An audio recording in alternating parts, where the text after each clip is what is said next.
Primeira carta de João, capítulo 1, versos 5 a 10. 1 João, capítulo 1, versos 5 a 10.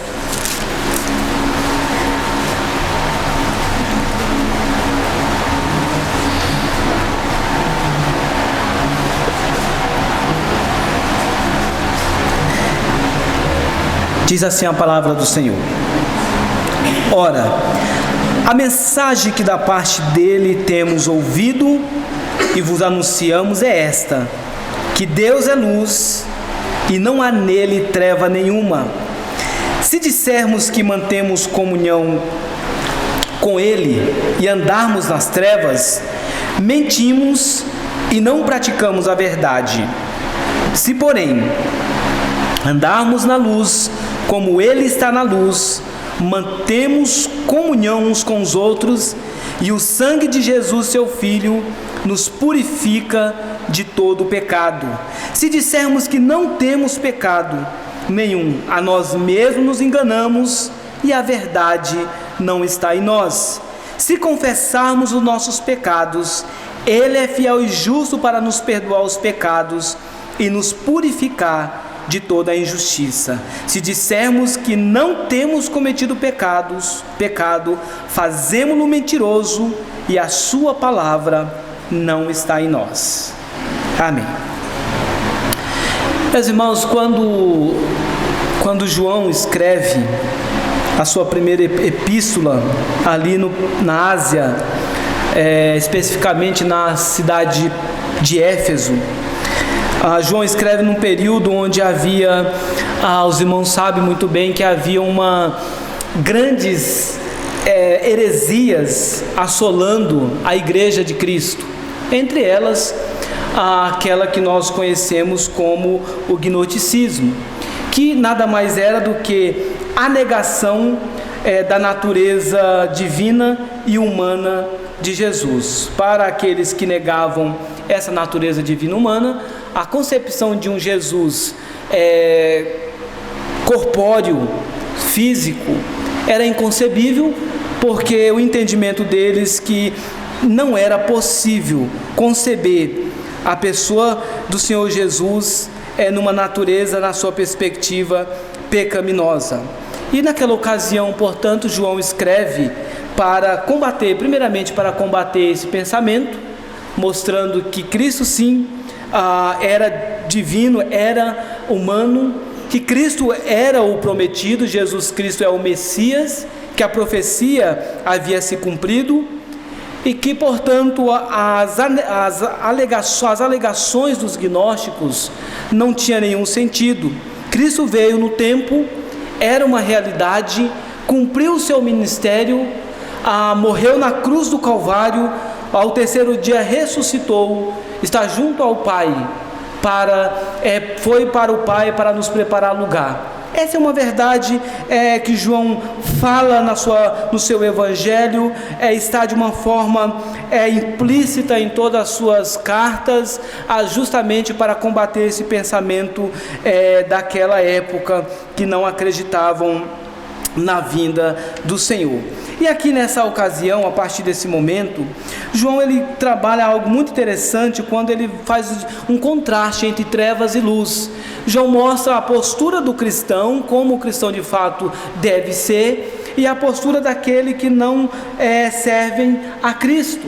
E a partir daí, o propósito do apóstolo João é justamente nos trazer a reflexão para que de fato nós tenhamos o entendimento de que a vida em Cristo requer de nós atitudes compatíveis com esse professar do senhorio de Jesus Cristo, e que aqueles que não pertencem a Cristo, as suas próprias ações já os identificam como de fato não pertencentes à família da fé. A partir desses versos que nós lemos, João começa então fazendo esse contraste entre luz e trevas. E é justamente sobre isso que eu quero falar com os irmãos, sobre o contraste entre luz e trevas, entre o cristão e o não cristão. E quando nós voltamos os nossos olhos, irmãos, para os versos de números 5 e 6, nós podemos perceber nesses dois versos já uma lição muito preciosa acerca desse tema, que é de fato ensinado aqui nas Escrituras, que o Filho da Luz, ele não se contradiz naquilo que diz e faz. Veja, olha o que João está dizendo: ora, a mensagem que da parte dele temos ouvido e vos anunciamos é esta, que Deus é luz e não há nele treva nenhuma. Se dissemos que mantemos comunhão com ele e andarmos nas trevas, mentimos e não praticamos a verdade. Então João ele começa a trabalhar na sua carta justamente essa realidade. O primeiro detalhe que ele vai dizer é: a mensagem que nós anunciamos para vocês não é uma mensagem diferente, ela não é outra mensagem, mas é uma mensagem que recebemos do próprio Deus. E essa mensagem que recebemos do próprio Deus, ela tem um ensino claro, um conteúdo específico. Esse é o primeiro detalhe, quando nós falamos que não há contradição naquilo que diz e faz, porque João vai dizer, primeiro, a mensagem é única. Segundo, ele diz que não tem possibilidade de falarmos que temos comunhão com o Pai e andarmos nas trevas. E o andar nas trevas aqui aponta justamente para esse andar de uma forma contrária à vontade de Deus. Então João está dizendo, se eu confesso a Cristo, as minhas atitudes precisam refletir aquele que eu declaro que é o meu mestre, aquele que eu declaro que é o meu Senhor. Então, se eu me declaro discípulo de Jesus Cristo, as minhas atitudes precisam ser condizentes, compatíveis com o ensino do Senhor. Então, nesse sentido, ele vai dizer isso.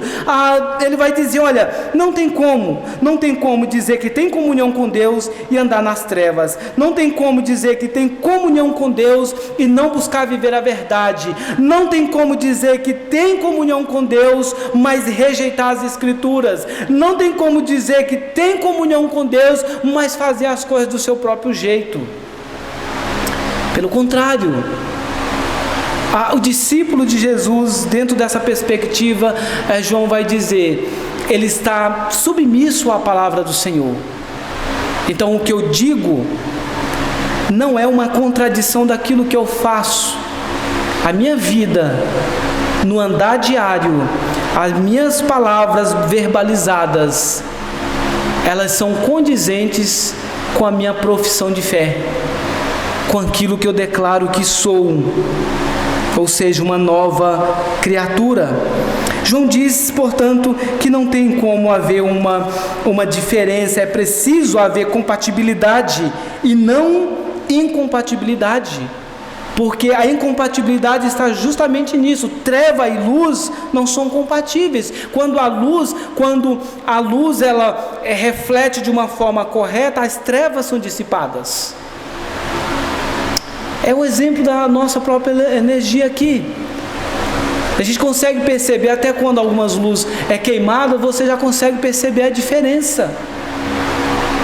É a mesma realidade que Jesus vai dizer, vós sois a luz do mundo. Sendo luz do mundo, Jesus está dizendo, nós precisamos trazer claridade nas trevas. Nós precisamos de fato clarear as mentes obscurecidas pelo pecado. E o próprio Senhor Jesus, ele dá a nós aquilo que ele mesmo diz que é próprio dele. Ele diz, eu sou a luz do mundo. Depois lá no Evangelho de Mateus ele vai dizer, vós sois a luz do mundo. É a mesma ideia aqui de João, essa é a mesma ideia de incompatibilidade, não tem como, é incompatível, treva e luz. As nossas ações devem refletir as nossas palavras, e isso é uma realidade que precisa ser algo contínuo na nossa vida. É isso que ele está dizendo. Você tem comunhão com o Pai, você tem comunhão com Deus. Então, se você tem comunhão com Deus, você vai ter comunhão com o teu irmão, você vai ter comunhão uns com os outros, porque fazemos parte do corpo de Cristo. Não tem como dizer que eu tenho um bom relacionamento com Deus, mas eu não consigo ter comunhão com meu irmão, eu não consigo ter comunhão com as pessoas. A comunhão com o Pai nos leva a obedecermos à verdade, e a obediência à verdade faz com que andemos nessa verdade. Que verdade é essa? Jesus vai dizer: eu sou o caminho, a verdade e a vida. Ele é a própria verdade. A palavra de Deus é a verdade, não há outra verdade. Por isso que João está nos ensinando isso.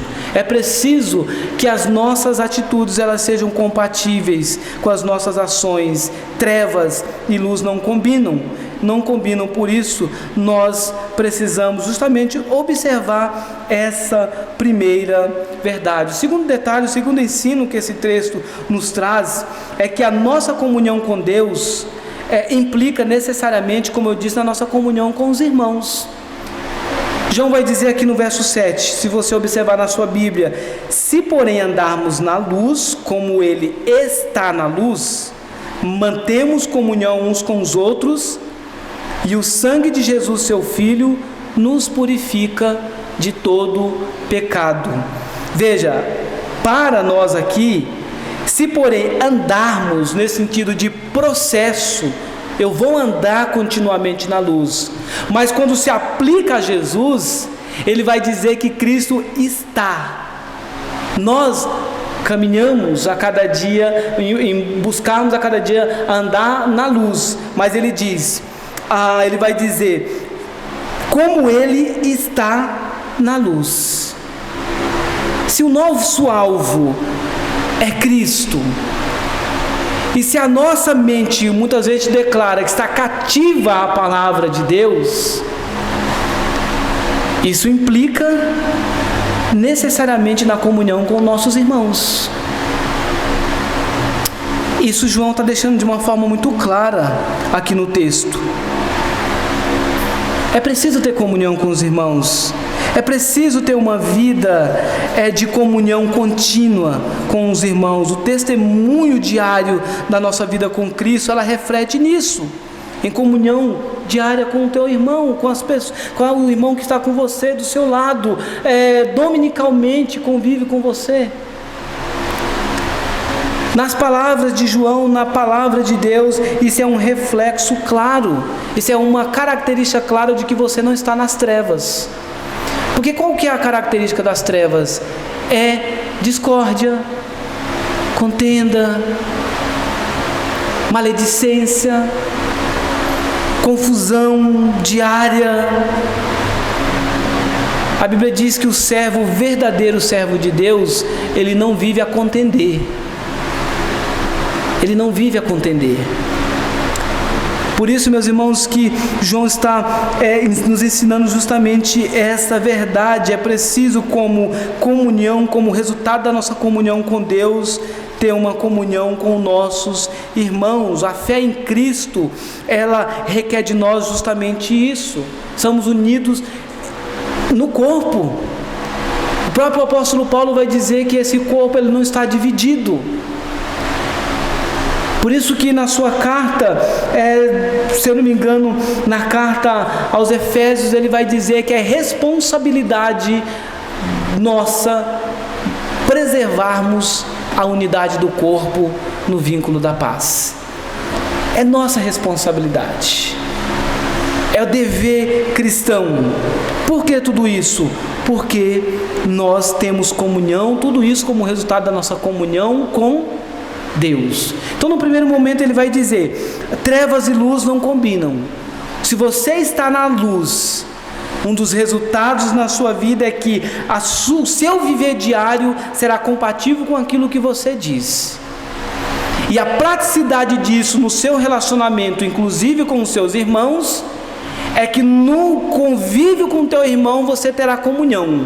E você não será contendioso, você não vai buscar contender, você vai buscar ser o promotor da paz.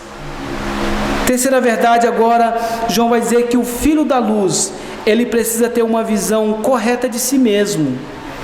E que visão correta é essa de si mesmo? Olha o que ele vai dizer nos versos de número 8 e 10.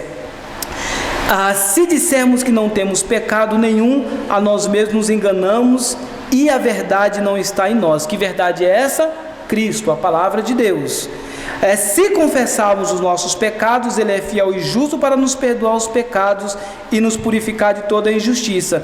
Se dissermos que não temos cometido pecado, fazemo-lo mentiroso e a sua palavra não está em nós. Parece redundante, né, que lá no verso 8 ele vai dizer aqui, nós enganamos a nós mesmos e a verdade não está em nós. Depois ele diz, se dissermos que não temos cometido pecado, fazemo-lo mentiroso e a sua palavra não está em nós. No verso 8, ele vai dizer que se nós falarmos que não temos pecado, nós estamos enganando a nós mesmos. Agora, no verso 10, ele vai dizer, você não só se engana, mas como você está dizendo agora que Deus é mentiroso, ou seja, porque a própria palavra diz que somos pecadores, que somos miseráveis pecadores.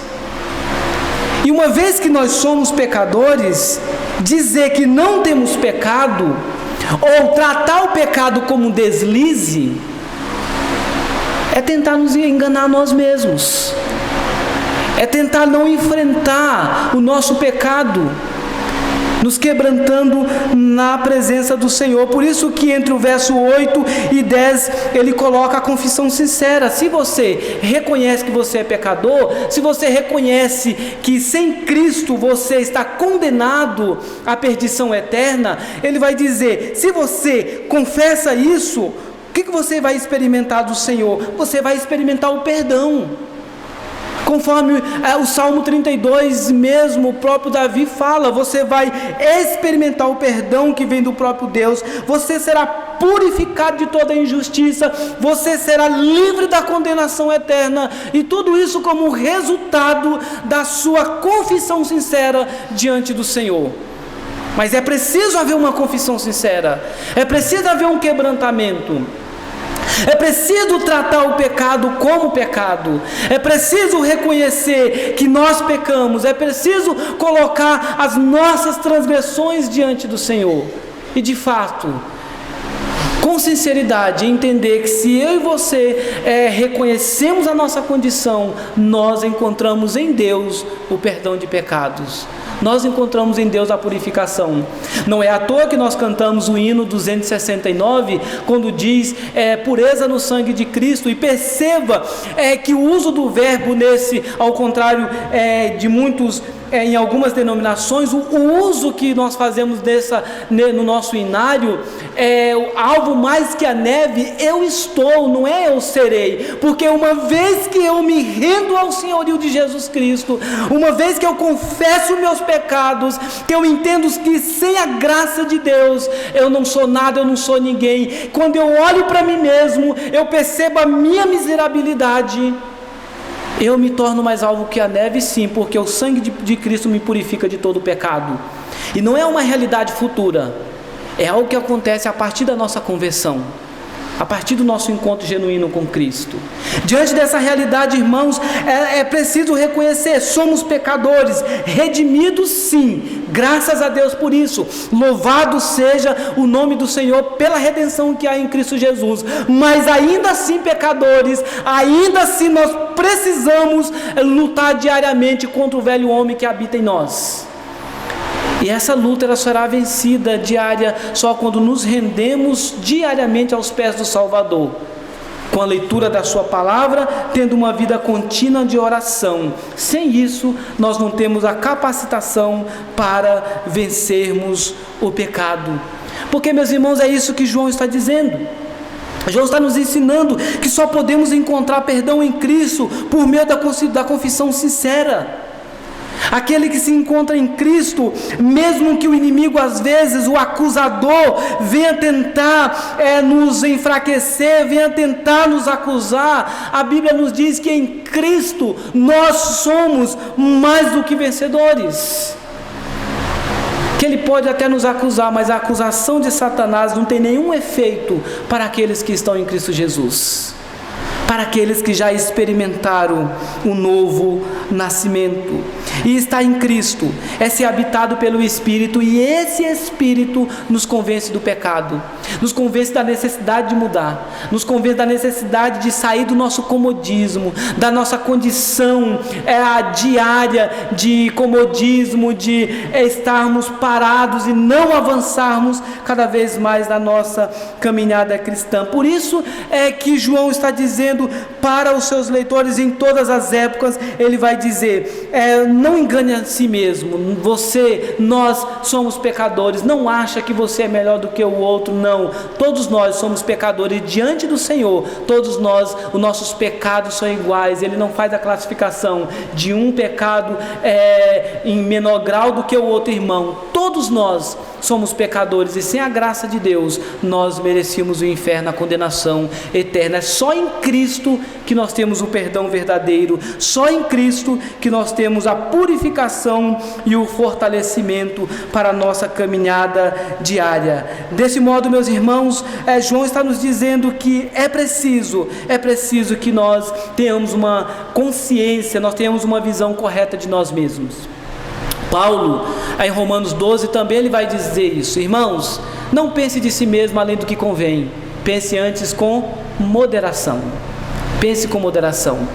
Veja, meus irmãos, que desse modo nós entendemos a mensagem do Evangelho, entendemos a graça de Deus e nos encontramos maravilhados, porque apesar de nós, podemos encontrar no Senhor o fortalecimento necessário, e ao olharmos para a nossa condição, não nos desesperamos, pelo contrário, sabemos que a nossa confissão sincera faz com que nos fortaleçamos cada vez mais na presença do Senhor e tenhamos condições necessárias para vencermos dia após dia o pecado. A luta contra o pecado, ela é todos os dias, por isso que não devemos ceder, não devemos a cada dia, não devemos baixar as nossas ferramentas, ou seja, não devemos deixar a palavra de Deus, a espada do Espírito de lado, porque é só com ela, é só com a armadura do Senhor é que nós conseguiremos diariamente vencer essas batalhas. Sem isso, nós não vamos conseguir vencer o pecado. Desse modo, meus irmãos, nós precisamos não negarmos o pecado, mas João está dizendo, não é possível, não podemos negar, não podemos amenizar a ação do pecado nas nossas vidas, mas precisamos combater o pecado, e nós só combatemos o pecado humilhados na presença do Senhor, a cada dia perseverando na sua presença de uma forma dependente dele. O caminho bíblico, portanto, para experimentarmos do Senhor o perdão é a confissão sincera, é o arrependimento genuíno, e João vai dizer, ele é fiel e justo, ele nos perdoará os pecados e nos purificará de toda injustiça. Não podemos dizer que Deus é mentiroso, não podemos dizer que a palavra nos está dizendo isso, mas toda vez que nós tentamos distorcer a verdade para o nosso próprio benefício, nós estamos querendo dizer que o Deus Todo-Poderoso é mentiroso, e que a palavra que nós temos em mãos não é a verdade. Diante das Escrituras, o que nos cabe é arrependimento, confissão sincera e descansar no cuidado do Senhor. É isso que Ele espera dos seus filhos, é isso que Ele espera de cada um de nós. O perdão é possível, mas o perdão só é possível por meio da confissão sincera, não negar, mas confessar de todo o coração. Não negar, mas confessar de todo o coração sua dificuldade de comunhão, sua dificuldade de perdão, sua dificuldade de obediência, sua dificuldade por buscar uma vida santa na presença do Senhor. Não negar, mas dizer, Senhor, eu tenho dificuldades, eu faço mais o que agrada a minha carne do que o que agrada o Senhor. Irmãos, não pode haver incompatibilidade naquilo que você diz e naquilo que você faz. Ele vai dizer, a mensagem que anunciamos é a mesma, ela veio do próprio Deus. Não tem como dizer que temos comunhão e andar nas trevas, estaremos mentindo. E por mais que você professe de lábios que a Bíblia é a sua única regra de fé e prática, se a sua condição, se a sua vida não ser condizente com isso, João está dizendo que você não estará praticando a verdade. Você apenas conhece a verdade, mas você não pratica a verdade. Por isso, ele vai dizer, é preciso manter comunhão como resultado da vida com Deus. É preciso reconhecermos a nossa condição de pecadores. Pecadores perdoados, sim, mas perdoados se de fato reconhecemos os nossos pecados e buscamos em Deus o perdão. Que essa seja uma realidade vivida por nós. Que essa seja uma realidade a cada dia vivida no nosso meio, no nosso dia a dia como irmãos. E que as Escrituras não seja apenas algo que você conheça e absorva intelectualmente, mas que a cada momento devocional da sua, como família ou individual, que a nossa postura diante da verdade seja de quebrantamento, de confissão, de arrependimento e de um retorno à verdade do Senhor, em nome de Jesus. Amém.